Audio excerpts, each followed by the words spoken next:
título es el amor a la humildad. El amor a la humildad. ¿Por qué decimos el amor a la humildad? Porque la humildad va ligada a este sentir, ¿verdad? Que reflejó Jesucristo en una cruz por nosotros. Ese amor que estableció Dios a través de su Hijo Jesucristo para que en él se cumpliese lo que decía la Escritura cuando a través de ese sacrificio, ¿verdad? Que hablaba los Salmos, ¿verdad? Que hablaba Isaías del Mesías acerca de su vida, pero de ese amor del cual Juan 3:16 nos habla claramente cuando nos dice que de tal manera amó Dios al mundo. Pero ese amor consigo trajo una humildad, una humillación, ¿verdad?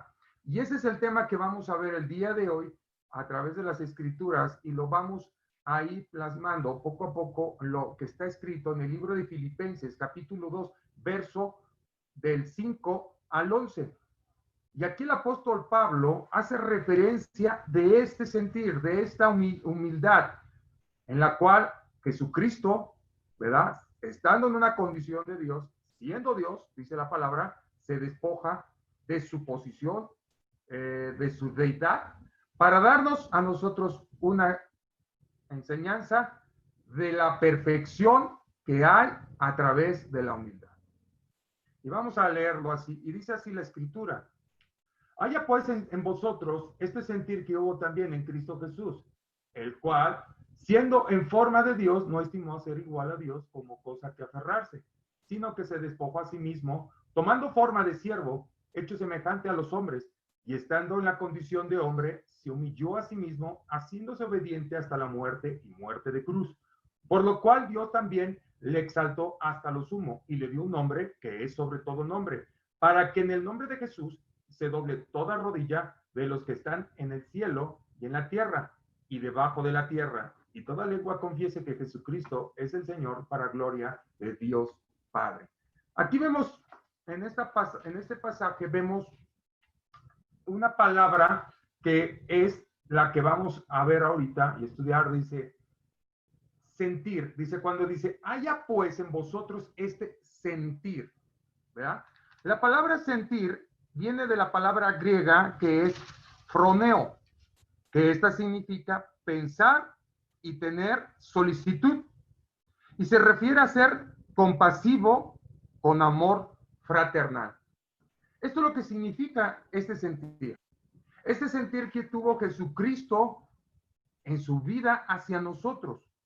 Y es importante que nosotros, como hijos de Dios, como creyentes del Evangelio de Cristo, tengamos también este sentir. Este sentir no nada más hacia las personas que amamos, sino a todos en general. Y tenemos que tener este sentir de una manera amplio, con la base sólida del amor que Jesucristo nos ha enseñado. Vemos aquí que no solamente este pasaje culmina en esta carta, sino que es una de las enseñanzas cristológicas más importantes del Nuevo Testamento. Según opinan la mayoría de los comentaristas, se trata de una canción, ¿verdad? Compuesta por la iglesia primitiva. Esto trae a mucho en lo que se refiere, esta palabra, cuando se refiere a una compasión, ¿verdad? Dijimos, y un amor fraternal, nos hace ver que estas palabras o este tipo de palabras están escritas y hay versículos que lo sustentan en los salmos. Y los salmos son cánticos espirituales, ¿verdad? Que el rey David escribe haciendo mención de ese amor, de ese afecto fraternal, de ese infinito amor que Dios nos tiene a cada uno de nosotros. Vamos aquí a ver, dice más adelante, en los versículos 5 y 8 de este capítulo de Filipenses 2, la figura central es Jesús.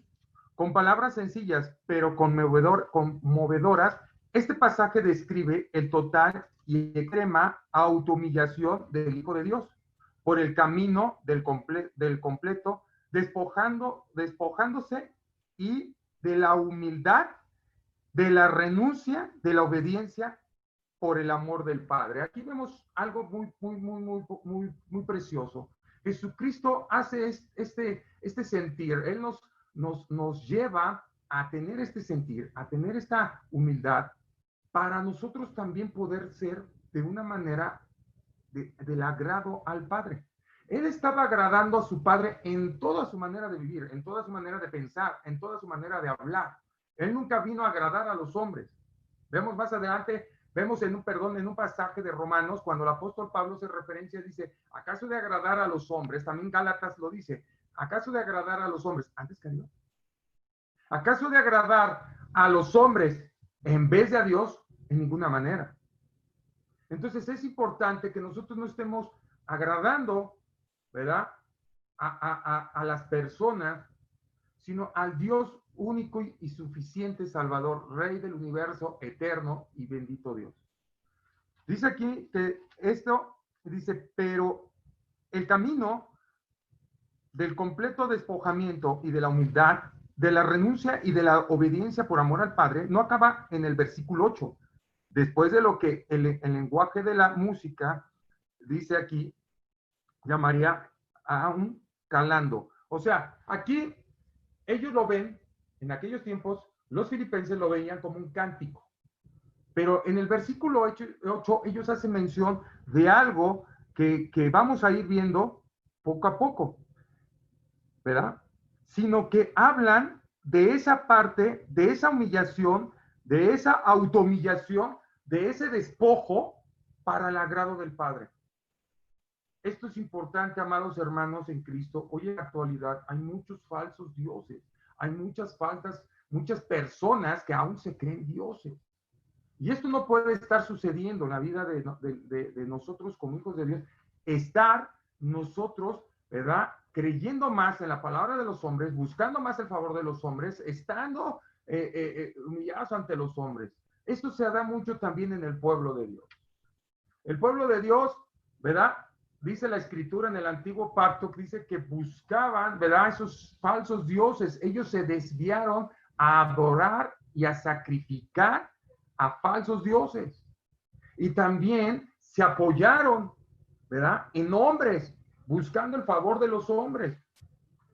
Y lo vemos en ejemplos como fue Coré, ¿verdad?, como lo fue en su momento también con Saúl y muchos hombres, donde el pueblo le pidió a Dios, danos un rey como todas las naciones, ¿verdad?, que nos represente, y abandonaron al Dios eterno por tener a un hombre que los representara. Hoy ese sentir se representa en la humanidad. Hoy hay un hombre que nos representa como nación, llámese ministro, llámese presidente, que es el que nos representa ante las naciones.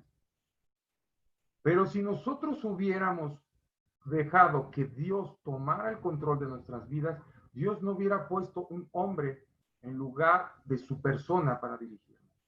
Es por eso que te quiero tocar este punto, es por eso que en este día hacemos mucha mención a esta parte, hermano. ¿Qué tan importante eres tú en tu trabajo, en tu negocio, en tu casa, en tu escuela? ¿Qué tanto eres tú esa persona que tiene ese sentir de humildad? Muchas veces estamos ahí altivos, ¿verdad? Y a veces soberbios ante una sociedad, en el trabajo, en la escuela, y pensamos que nosotros necesitamos ser engrandecidos y alabados. Y esto también se da en la iglesia, no nada más se da en esas áreas, sino también en la iglesia. ¿Cuánto de nosotros hemos a veces sido soberbios? No hemos sido humildes, y esto se refleja muchas veces cuando nosotros cometemos errores y nosotros no reconocemos esa parte. Y aquí es lo que quiere el Señor, que haya este sentir. Un sentir fresco, un sentir diferente, no humano, no terrenal. Algo distinto, algo que pueda a nuestras vidas agradar, como lo hizo Jesucristo, agradar a Dios.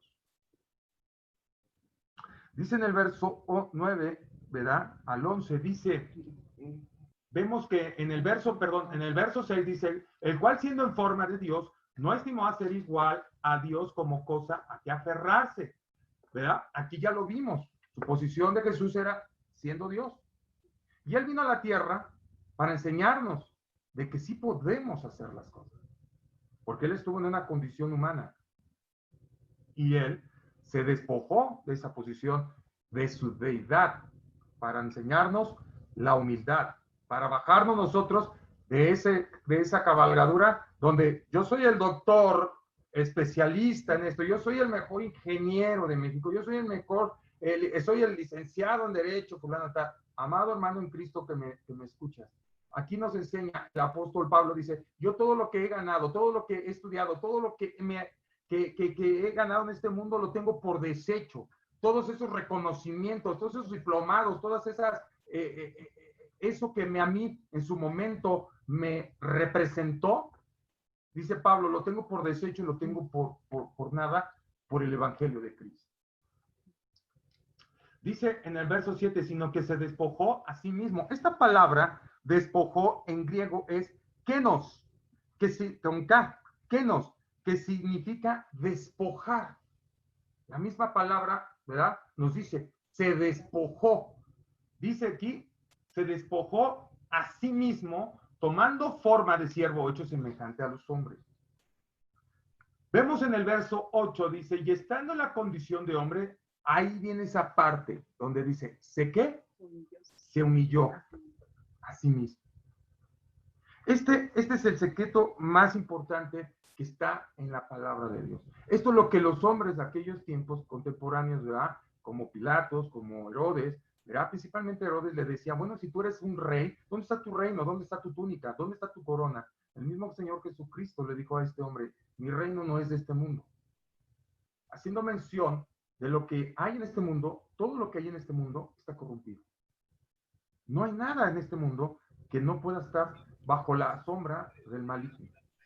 Y es por eso que nosotros debemos despojarnos de esos pensamientos carnales, mundanos, que a veces tenemos y que nada más nos estorban y nos hacen tener ser altivos o soberbios, de decir, yo no tengo necesidad de Dios hoy, yo no tengo necesidad de que oren por mí, yo no tengo necesidad, y muchas veces cuando quieres orar por una persona, no, ahorita no, muchas gracias, yo estoy bien, o sabe que yo después le aviso. Esa es una manera ante los ojos de Dios de soberbio.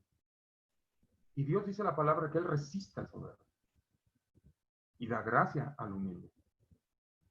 Pero muchas veces no nos damos cuenta en qué momento estamos cayendo en esa posición. A veces algunos los hacen inconscientemente, pero desafortunadamente hay otros que lo hacen conscientemente, sabiendo que su actuar y su pensar será juzgado por Dios. Hoy actualmente hay mucha gente, ¿verdad?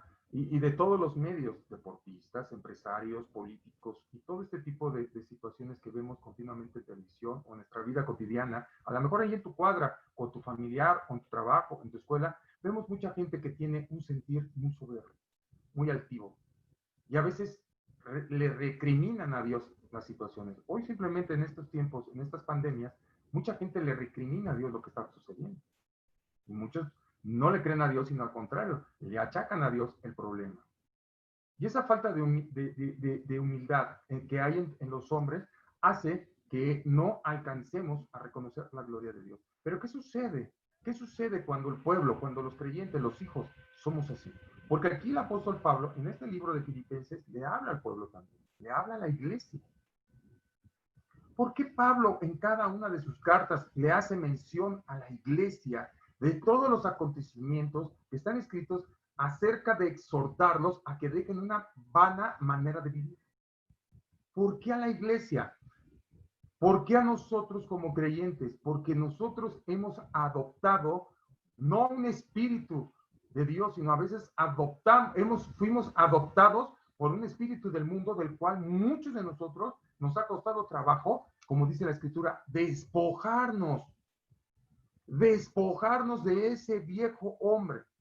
Y seguimos ligados al pasado y recordando el pasado. ¿Te acuerdas, compadre, cuando hicimos la fiesta fulana de tal? ¿Cómo tu comadre se puso hasta las chanclas, verdad? Y hasta andábamos bailando el danzón que le gustó al ratón, tan sabroso que era todo eso. Y ahora como que de repente se añora que la copita, que el reventón, que el bailecito, que el traidorcito, y así sucesivamente, ¿verdad? Y esto es lo que hoy actualmente muchos de la iglesia de Cristo, de los creyentes, están haciendo. Por eso es que el Espíritu Santo sigue exhortando, dice la Escritura, que el que tenga oídos, que oiga lo que el Espíritu habla a la iglesia. Ahí en Apocalipsis capítulo 2, capítulo 3, hace mención 7 veces el Espíritu habla a la iglesia. Le habla al creyente, le habla a los hijos. Pero hoy nosotros estamos más ocupados por las cosas de este mundo y por las afanes de este mundo que por estar verdaderamente en un sentir con el Hijo de Dios. Dice aquí más adelante, dice, estando en la condición de hombre, se humilló a sí mismo, haciéndose la otra parte, obediente.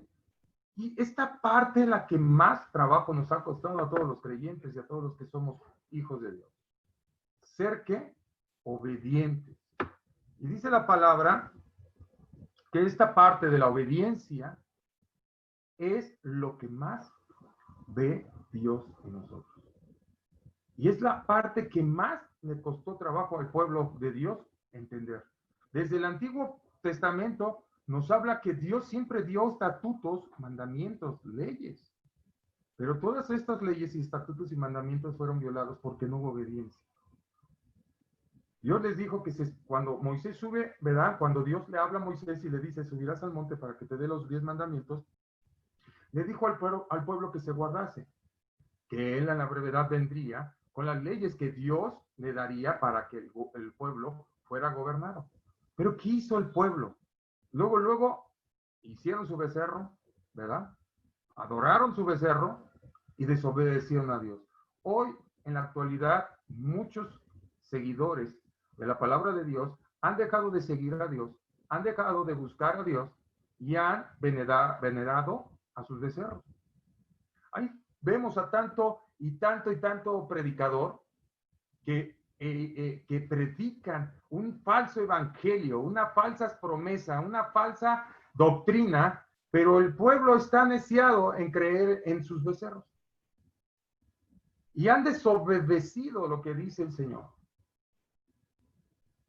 Es importante, amados hermanos en Cristo, que hoy en este momento tan difícil que estamos viviendo cada uno de los que estamos en el cuerpo de Cristo, entendamos que son tiempos peligrosos, tiempos difíciles.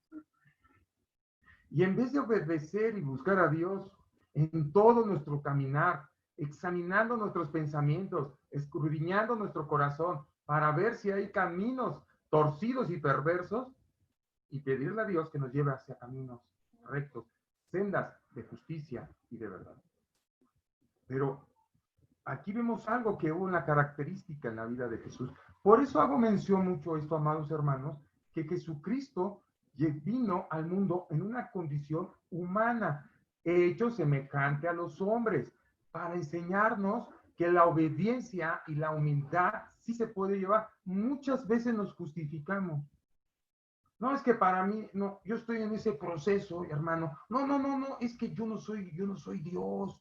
Dios pues sí tiene ese don de la humildad, de la obediencia. No, hermano, a mí me cuesta trabajo. Son pretextos. Y la palabra pretexto no se encuentra en la Biblia, hermano. Es importante entender y comprender que sin santidad nadie podría ver a Dios. Nadie. Es importante que nosotros aprendamos estos dos términos principales, estas dos palabras que son tan simples, pero tan profundas en la vida del creyente. Es la humildad y la obediencia. Y vamos a ver unos pasajes en el libro de Mateo, capítulo 23, verso 12, y Proverbios 15, capítulo 15, verso 33. Vamos a ver primeramente allí en Mateo, ¿verdad? Capítulo 23, verso 12, ¿qué nos habla acerca de esto? El Espíritu Santo, de lo que estamos ahorita estudiando en este versículo 8. Y dice así la Escritura, capítulo 23 de Mateo, verso 12, dice, porque el que se enaltece será humillado, y el que se humilla será ¿qué? Enaltecido. Mira, hermano, preferible nosotros ser humildes. Muchas veces la gente, el mundo nos ve y dice, mira qué tonto es este, ¿ves cómo lo controlo, cómo lo manejo, cómo lo mando, cómo lo manipulo? Confunden la humildad, confunden la mansedumbre de los hijos de Dios con mansedumbre, ¿verdad? La nobleza, el amor, la paz, la confunden.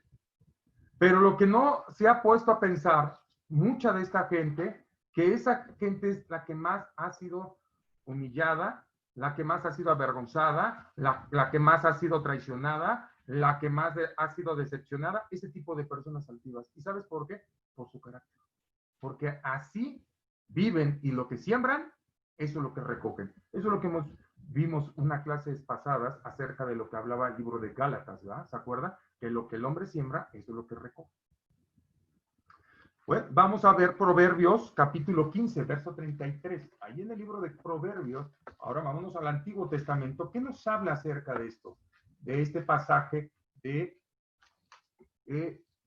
Filipenses 2:8. Y dice Proverbios 15:33. Hay un capítulo 15, verso 33 de Proverbios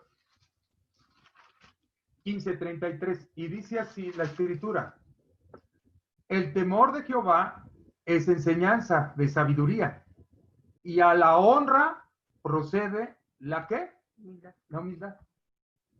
La honra precede la humildad.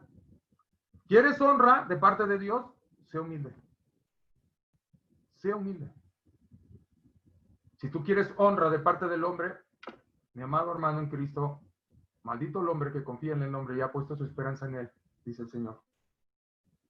Es importante que nosotros reconozcamos en todo momento esa humildad. Esto que aquí en Filipenses capítulo 2, el apóstol Pablo nos habla de ese sentir que tuvo Jesucristo, es un sentir que no nada más hubo en su corazón de Jesús, sino en su sentir que el Dios mismo escribió y plasmó en su palabra para que el hombre siguiera esa enseñanza, esos preceptos, esos estatutos, para que el hombre de Dios no tuviera en su vida tropiezo alguno. El versículo dice aquí más adelante, los versículos 9 al 11 dice centrando esa parte. Ahora vamos a estos versículos, del 9 al 11, dice, los versículos del 9 al 11, la figura central es Dios.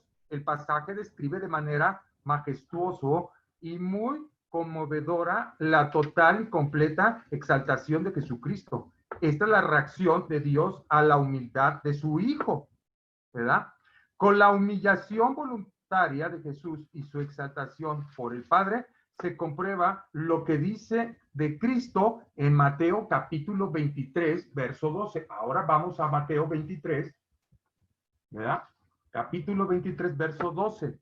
Y dice así la escritura: porque el que se enaltece será humillado y el que se humilla será enaltecido. Eso es lo que ya vimos ahorita. Este pasaje haciendo una vez más referencia de lo que Jesucristo hizo en esa cruz, en ese camino hacia el Gólgota, donde el Señor llevaba en sí el castigo por todos nosotros y haciendo en sí ese sentir de dolor, de sacrificio, de humillación por nosotros, para que a través de su vida, de su muerte, de su resurrección, tengamos nosotros una vida eterna, una vida completa, donde estamos ligados al Padre el día de hoy.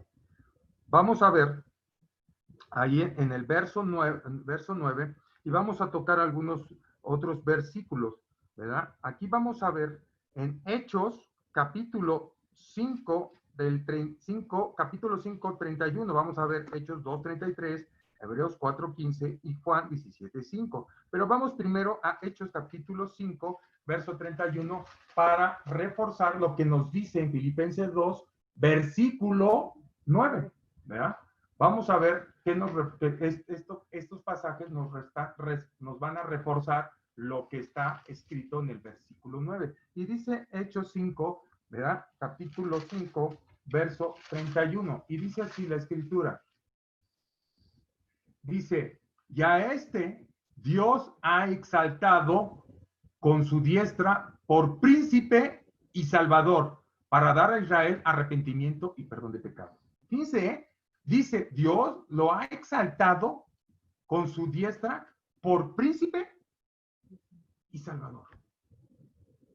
Eso es lo que representa la humillación de Jesucristo. Esa parte donde Él se humilló, Él se despojó, llevando esa enseñanza en su carne, en su vida, para que tú y yo vivamos conforme a lo que está escrito en su palabra, reconociendo que Él es un príncipe y que Él es el Salvador del mundo.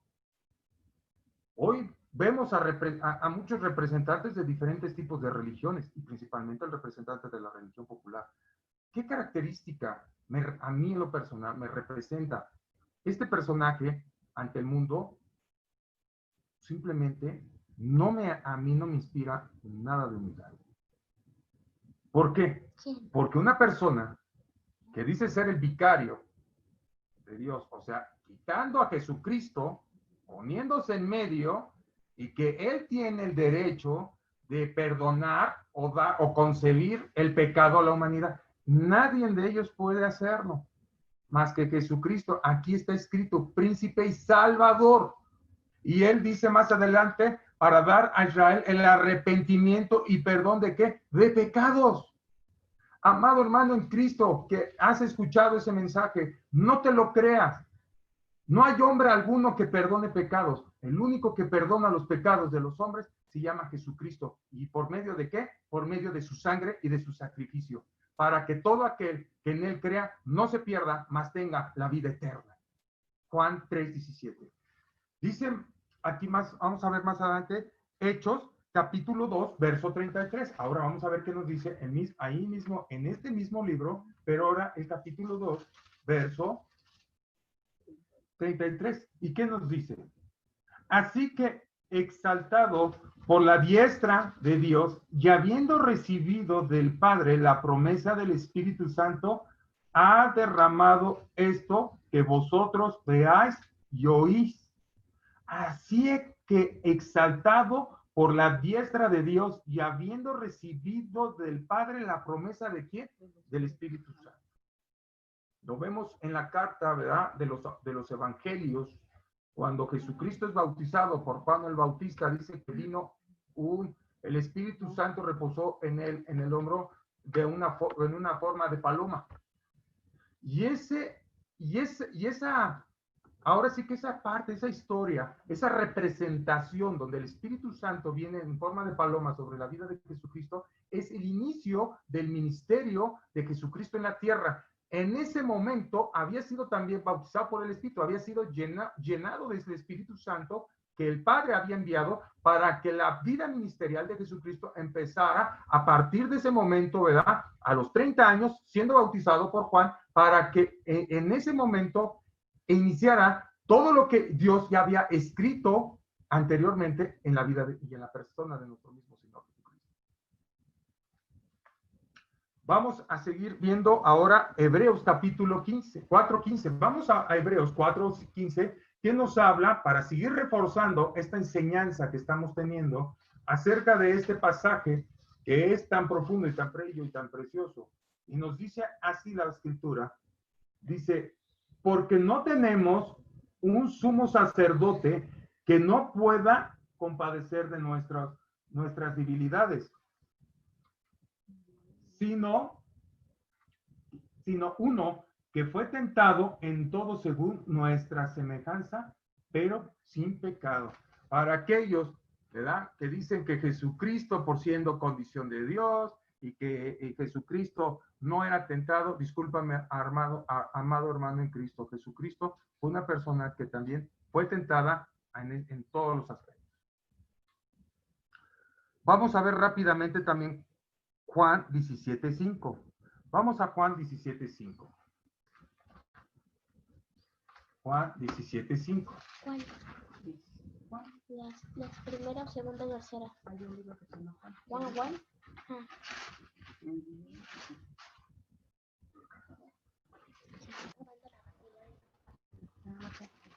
Juan, vamos a Juan 17,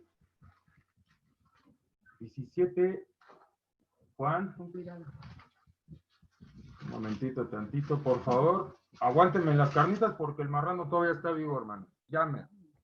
Dice así Juan 17:5. Ahora pues, Padre, glorifícame tú al lado tuyo con aquella gloria que tuve contigo antes que el mundo fuese. Ahora pues, Padre, glorifícame tú al lado tuyo. Ahí hablamos de la diestra que Jesucristo hablaba de continuamente, ¿verdad? En lo que vimos en el libro de Hechos, ¿verdad? 5:31 y Hechos 2:33 y Hebreos 4:15, cuando hablaba de esa diestra, habla de esa diestra, dice Jesucristo que ahora pues, Padre, glorifícame al lado tuyo con aquella gloria que tuve contigo ante el mundo. Al lado tuyo, esa es una diestra. Esa es la diestra de Dios. Esa es la parte que muchos de nosotros estamos sostenidos de esa diestra y estamos de ese lado, al lado de Dios. Dicen los salmos, dice que tu diestra me ha sostenido. Salmo 63. Este cántico trae un consuelo en la vida del rey David y dice, porque tu diestra me ha sostenido. Y la diestra de Dios es esta parte, la parte derecha, la parte donde estaba el trono también de Jesucristo. Vamos a ver más adelante también, aquí mismo, en Hebreos, Filipenses capítulo 9, dice 8, dice, estando en la condición de hombre, se humilló a sí mismo, haciéndose obediente hasta la muerte, y muerte de cruz. ¿Verdad? Aquí nos habla que hasta su muerte, Jesucristo fue obediente. Amado hermano en Cristo, ¿cómo estamos empezando nuestra vida cristiana? ¿Cómo vamos a terminar nuestra vida cristiana? No es cómo iniciamos, sino cómo terminemos esta vida. Jesucristo termina su vida, ¿verdad? Física, esta vida de siervo, esta vida de semejante a los hombres, en la cruz del Calvario. Y termina su carrera, como la marca también, como lo habla el apóstol Pablo en el libro de Timoteo, cuando dice, he acabado la carrera, ¿verdad? He guardado la fe, y etcétera, etcétera. Esto es lo que también dice Jesucristo, que él se hizo obediente hasta la muerte, muerte de cruz. Hasta el momento, hasta el día de su muerte, Jesucristo le fue fiel a Dios y fue una persona que guardó en todo, en obediencia, en humildad, la palabra de Dios. Y la voluntad del Padre se cumplió en él. Y vamos a ir viendo cuál fue la recompensa a esa obediencia y a esa humildad. Vamos a ver en el verso 9 dice, por lo cual Dios también le exaltó. Ya vimos que el que es humillado, lo vimos en Mateo 23:12, que el que es humillado, es enaltecido será humillado, y el humillado será enaltecido. O sea, Jesucristo se humilló, y dice la Escritura, aquí en el verso 9, por lo cual Dios también le exaltó por causa de esa humillación, de esa forma de humildad, donde él se humilló en esa cruz, fue obediente, Dios lo exalta, ¿verdad? Y dice la palabra, hasta lo sumo, o sea, quiere decir, hasta lo más grande, dice, y le dio un nombre que es sobre todo nombre. Y dice el verso 10, para que en el nombre de Jesús se doble toda rodilla que están en los cielos y están en la tierra y debajo de la tierra. Aquí vamos a ver qué nos dice el profeta Isaías en el capítulo 45, verso 23 de este pasaje de Filipenses 2, verso 10. Vamos al libro del profeta Isaías y vamos a corroborar lo que el profeta aquí nos habla en Isaías capítulo 45, verso 23. Y dice así la Escritura, por mí mismo hice juramento de mi boca, salió palabra en justicia, y no será revocada, que a mí se doblará toda rodilla y jurará toda lengua. ¿Ven cómo Dios es tan perfecto? Que Dios había determinado lo que iba a suceder en la vida de Jesús. Ya estaba profetizado. Esa obediencia, esa humildad de Jesucristo iba a traer por consiguiente, ahí dice el profeta Isaías en su carta, en el capítulo 45, verso 23, nos habla de eso. Que ya desde los tiempos pasados, el nombre de Jesucristo iba a ser ¿qué? Confesado. Y esa humildad iba a ser ¿qué? Exaltada hasta lo sumo. Amado hermano en Cristo, tú y yo fuimos predestinados antes de la fundación de este mundo. Efesios capítulo 1. Él nos escogió, no nosotros, Él.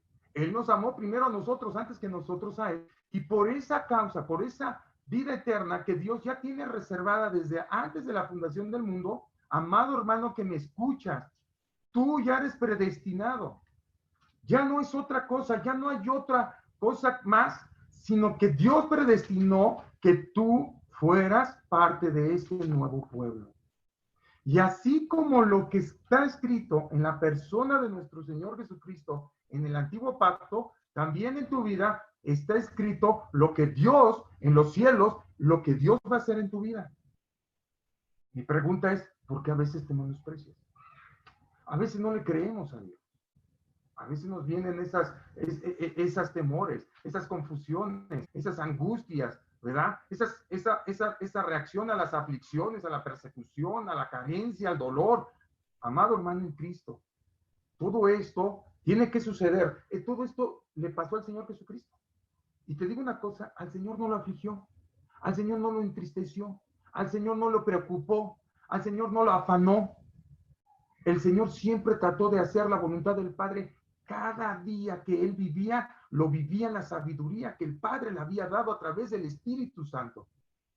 Y Él vivía confiado. Y Él sabía que su ministerio se iba a cumplir al pie de la letra y que el resultado de esa obediencia, de esa humildad, iba a traer a nuestras vidas la salvación. Es por eso, amado hermano, que me escuchas en este día. Tú eres la piedra más preciosa. Tú eres esa piedra en bruta que Dios ama. Dice ahí en el libro del profeta mismo Isaías, capítulo 43, dice, porque fuiste de gran estima ante mis ojos y yo te amé. Dice el Señor, te puse nombre.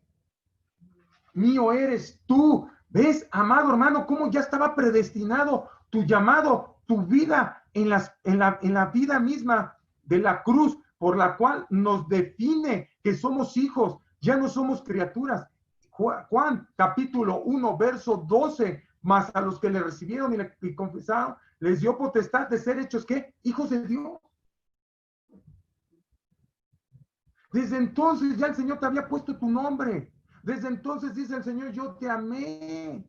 Mío eres tú. El Señor iba a dar una paga por ti. Y esa paga es la misma sangre preciosa de nuestro amado Señor Jesucristo que fue derramada en esa cruz. Tú tienes un valor. Yo tengo un valor. Y ese valor es grande. Salmo 110, verso 1. Vámonos rapidísimo porque se nos está yendo el tiempo. Vamos a hacer más. Salmo 110, verso 1.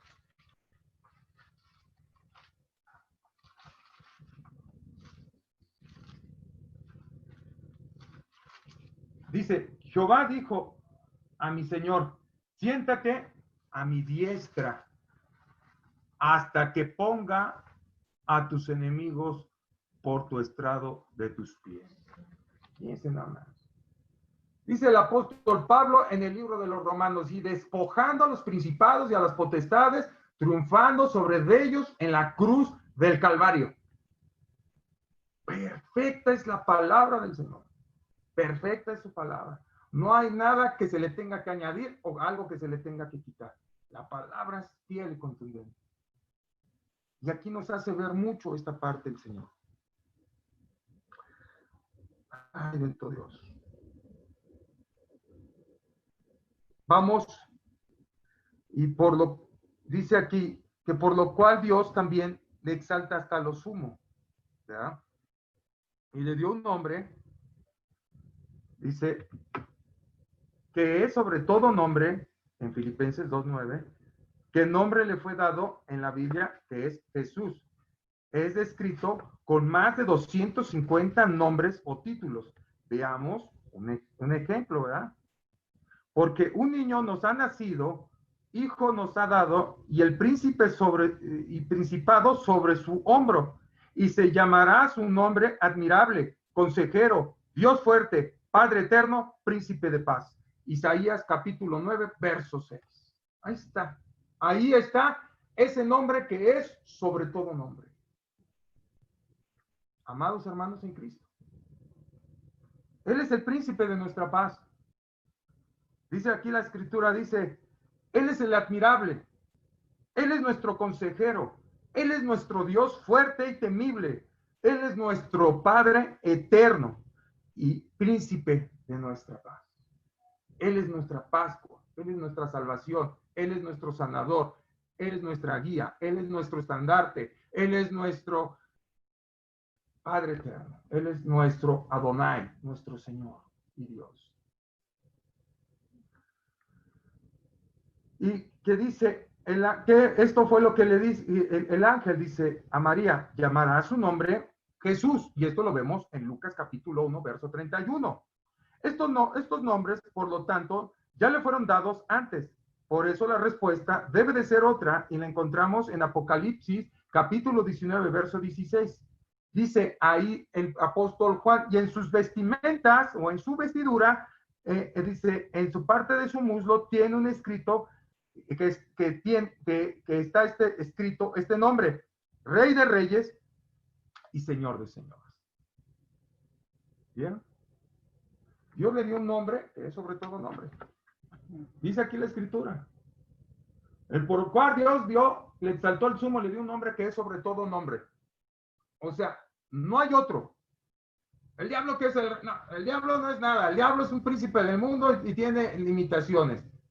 Él no tiene potestad en la vida de Jesucristo. Jesucristo es el Rey de Reyes y Señor de Señores. Y toda lengua confesará que Jesucristo es el Señor para gloria de Dios Padre. Y a través de la confesión, nosotros es como confesamos que Jesucristo es el Señor para salvación de vida eterna.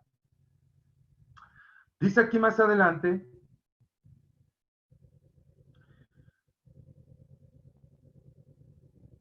todos los nombres de la historia universal, aunque suenan bien e incluyan cargos, rangos, posiciones, dignidad, son pequeños y limitados en espacio y en tiempo cuando los comparamos en el nombre sin igual que es el Señor. En hebreo significa Adonai. Él es traducido de la palabra griega Kyrios. Kyrios, con este título de honor, se hablaba de Jesucristo en la iglesia primitiva. Y de esto se formó luego el nombre bien característico, Señor Jesucristo, Señor Jesucristo. Y lo vemos en Primera de Tesalonicenses, capítulo 3, verso 11. Ahí nos dice, ¿verdad?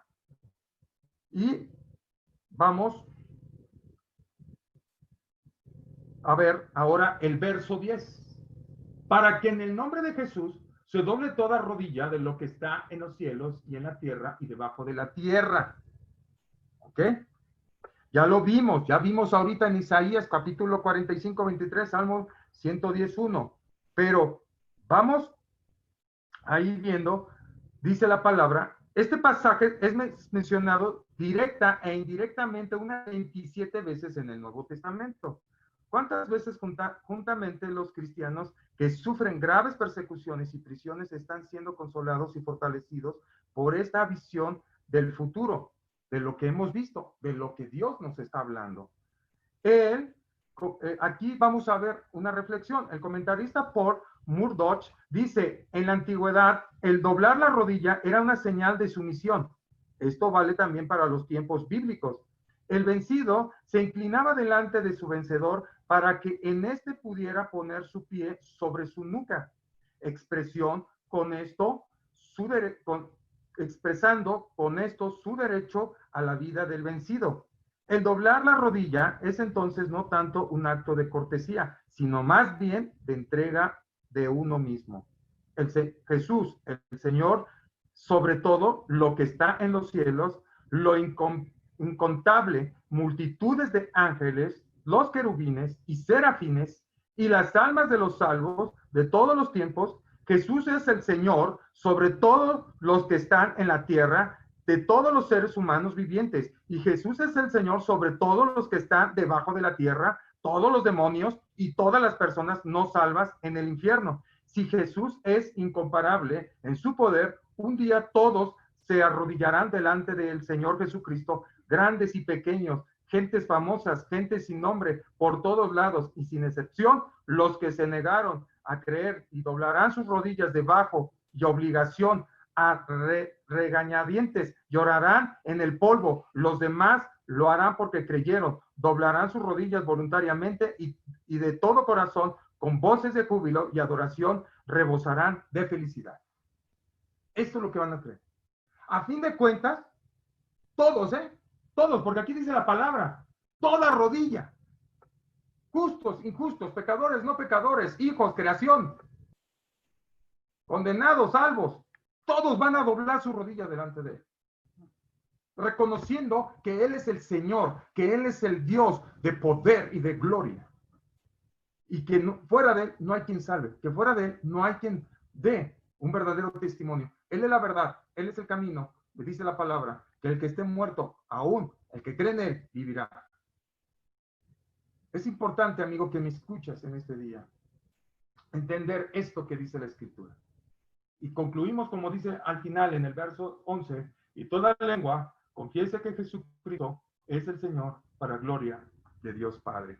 Isaías 45, 23, ahí nos lo vuelve a afirmar y confirmar y reafirmar el Señor. Amado hermano que me escuchas en este día, es importante que tú y yo reconozcamos con esta humildad y con obediencia la palabra de Dios. No hay de otra manera por la cual nosotros podamos agradar a Dios, sino es a través de nuestra obediencia, a través de llevar una vida humilde delante de Dios y de los hombres, no pagando mal por mal, sino bien por mal, mal por bien. Es importante, hermano en Cristo, que nosotros seamos obedientes, así como Jesucristo, hasta la muerte, hasta que nuestro cuerpo regrese al polvo, pues del polvo saliste, al polvo regresas. Y esto es el mensaje que el Espíritu Santo hoy quiere darnos, vivir una vida en obediencia. Ya no podemos estar vagando como si estuviéramos en la antigua, como los antiguos padres en el desierto, vagando, viviendo una vida desolada. Es tiempo de volvernos al Señor nuestro Dios con todo nuestro corazón. ¿Qué nos cuesta obedecer? ¿Qué nos cuesta someternos a esa autoridad que fue dada a través de Dios en la vida de su Hijo Jesucristo, para que en la vida y en el nombre de Jesús se doble toda rodilla? Es importante, hermano, que me escuchas en esta noche, que reflexionemos en nuestros caminos. Volvamos a un sentir como lo hubo en nuestro primer amor. Un sentir de buscar y anhelar estar con Él. Y mucho de esto en estos tiempos se está perdiendo. Y el corazón de muchos, dice la palabra, se enfriará. Muchos apostatarán. Muchos irán tras doctrinas de demonios. Y muchos serán confundidos. Porque a mi pueblo le faltó conocimiento, dice el Señor. Porque no quisieron obedecer mis mandamientos, mis leyes y mis estatutos que os dejé. Porque se desviaron a caminos de Baal, a los caminos de Dagón, a los caminos de todos y cada uno de esos ídolos paganos de la antigüedad y que hoy son representados de una y de otra manera, como dice la Escritura en el Salmo 115, tienen ojos, mas no ven, tienen nariz, mas no huelen, tienen boca, pero no hablan, tienen oídos, pero no escuchan, tienen manos, pero no palpan, tienen pies, pero no andan. Como tales, dice la Escritura, son todos aquellos que los veneran y los adoran. Amado hermano que me escuchas, es tiempo de reflexionar. Es tiempo de regresar a las sendas de justicia y de verdad. Yo te invito en este día que hagamos todos una reflexión en nuestra vida y volvamos a este sentir que hubo en Cristo Jesús. Un sentir de amor, de gozo, de paz, de fe, templanza, paciencia y humildad. Todo fruto del Espíritu Santo sea en nosotros y que fluya de una manera transparente, sin obstáculos y con libertad para ministrar el corazón de Dios. Yo te invito, amigo, que tú nos escuchas. Si es la primera vez que has oído este mensaje y que ahorita a lo mejor pues te está cayendo el 20 de muchas cosas que estás reflexionando en tu vida, hagas un momento de detengas y reflexiones en este día y digas: Señor Jesús, yo en esta noche te reconozco como mi único y suficiente Salvador. Reconozco que tú veniste en carne, como dice tu palabra, para enseñarnos el camino cual debemos andar. Te entregaste por nosotros en una cruz, no importando tu condición de Dios, pues te despojaste de ella, dando tu vida por cada uno de nosotros, para que podamos haber sido aptos en el sacrificio tuyo ante nuestro Dios. Y que ahora tenemos una vida eterna, la cual gozamos plenamente con libertad en ti. Te reconozco como mi único y suficiente Salvador. Creo en tu vida, en tu muerte y en tu resurrección. Y creo que eres el Hijo del Dios vivo. Ahora, Señor, entra a mi corazón. Gobierna mis pensamientos. Siéntate en este trono. Sé tú el que dirijas mis pasos. Sé tú el que gobierne mi albedrío. Ahora, Señor, te doy todo lo que soy en sacrificio vivo para que puedas recibir de mí olor grato. Gracias, papito lindo, por todo lo que estás haciendo y lo que seguirás haciendo en mi vida. Confieso que necesito cada día más de ti y quiero volver a ese sentir y me despojo de todo mi ego, de mi soberbia, de mi vanagloria o de mi altivez para darte a ti solamente esa libertad y darte a ti todo ese caminar que tengo de esperanza y refugio solamente en ti. Gracias, papito, porque tú has sido bueno conmigo. Y te doy a ti toda honra y toda gloria en Cristo, nuestro único y nuestro suficiente Salvador. Rey de gloria, Dios de paz. Gracias te doy en este día, en Cristo Jesús, tu Hijo amado. Amén.